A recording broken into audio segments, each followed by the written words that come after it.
How are compound inequalities used in algebra engineering? Have you ever wondered how engineers use math to solve real-world problems? One key concept they're relying on is compound inequalities. Let's break down how these work in both algebra and engineering. Compound inequalities are statements that combine to simple inequalities. They can be connected by the word and or.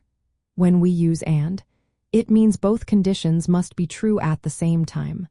On the other hand, or means at least one of the conditions can be true. This helps us find ranges of values that meet specific criteria.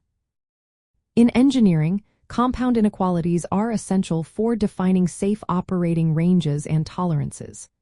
For example, when designing a mechanical part, engineers might specify that a dimension must be greater than a minimum size but less than a maximum size.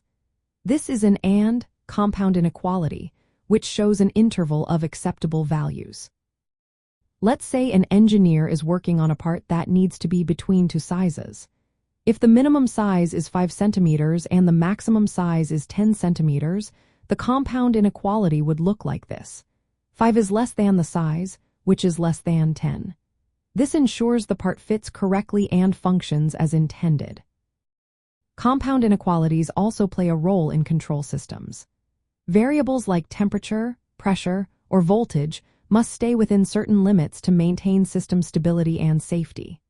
For instance, if a machine operates best when the temperature is between 20 degrees Celsius and 30 degrees Celsius, engineers use a compound inequality to model these limits mathematically. To solve compound inequalities, engineers first solve each inequality separately.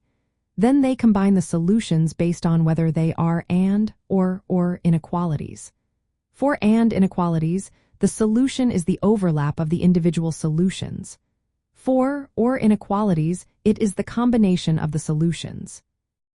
Graphing these solutions on a number line can help visualize the acceptable ranges. This visual representation makes it easier to understand which values are suitable for the problem at hand. By mastering compound inequalities, learners can better handle multiple constraints at once. This skill is not only important in algebra but is also widely applied in engineering problem solving. Understanding how to break down complex conditions into simpler parts makes it easier to analyze and design systems that meet all necessary requirements. So, whether you are working on a math problem or designing a new product, compound inequalities are a powerful tool that helps you navigate the challenges of both algebra and engineering.